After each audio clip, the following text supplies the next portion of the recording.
Night fell too fast that evening. It's as if they knew what was going to happen that night and wanted no part in it. Wolf heard a blood-curdling scream and woke up in a panic. He looked around and everything seemed to be dyed red. It wasn't until he heard the crackling of the flames that he realized what was going on. The village was on fire. As if on cue, his mother hurried into his room, grabbed him by the arm, and rushed him out the door.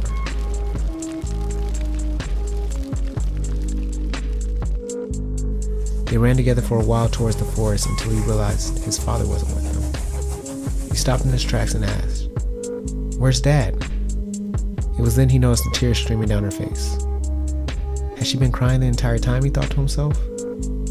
He fights so that we have a chance to escape, his mother said weakly, as if each word pained her. We can't just leave him, Wolf said as he turned around and sprinted back towards the village.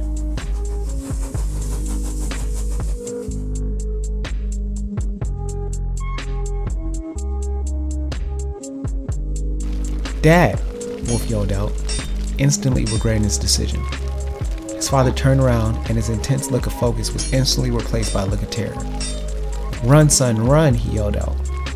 At that moment, two crusaders broke ranks and began chasing after Wolf. He ran trying to get away from them, only to trip over the severed arms of one of the villagers. He tried to crawl away, only to end up in a dead end.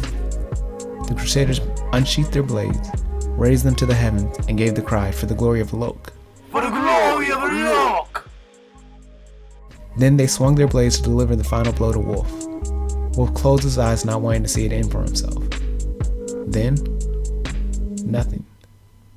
Wolf felt nothing. He didn't feel the mind-blowing pain he was expecting, nor did he feel the blood running down his skin. Am I?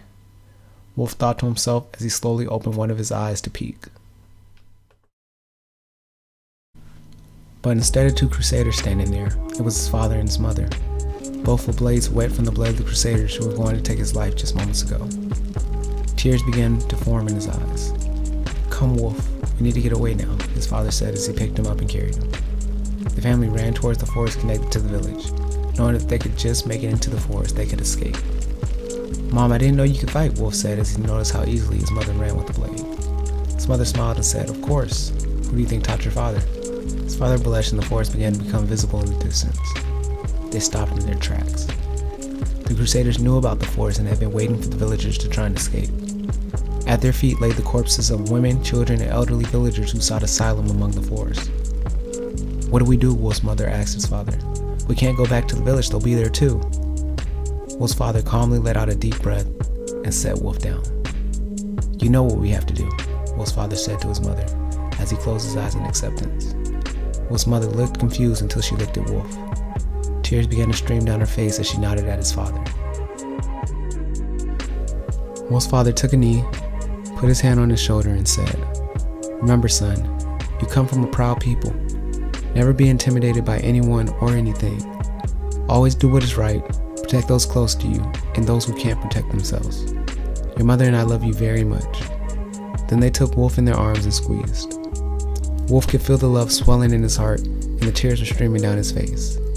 It didn't matter how long Wolf's family had held him there. It wasn't long enough by any means. And Wolf wished he could just pause time right then and live in that moment forever. His parents released him and began to look deep into each other's eyes. In unison they said, "I love you," followed by a kiss so passionate you would think the world were ending. And in a way, it was, for them. They released each other from their embrace, and Wolf's mother came and gave Wolf a kiss on the forehead. She then began to sweetly tell him the plan. "Wait for the bad men to follow your father and I. Then you run, my little Wolfie, okay? You have to be brave," his mother said, choking on the words as the tears fell. Wolf nodded excessively, trying to seem brave and to keep his own tears from falling. She then removed the necklace from her neck and put it around his. "We'll always be with you. You don't ever forget that." And with that, she rose to her feet and wiped the tears from her eyes. It was time, and Wolf knew it. His time with his parents was coming to an end, and he wished he knew what to say. It didn't matter what, he needed to say something. Anything.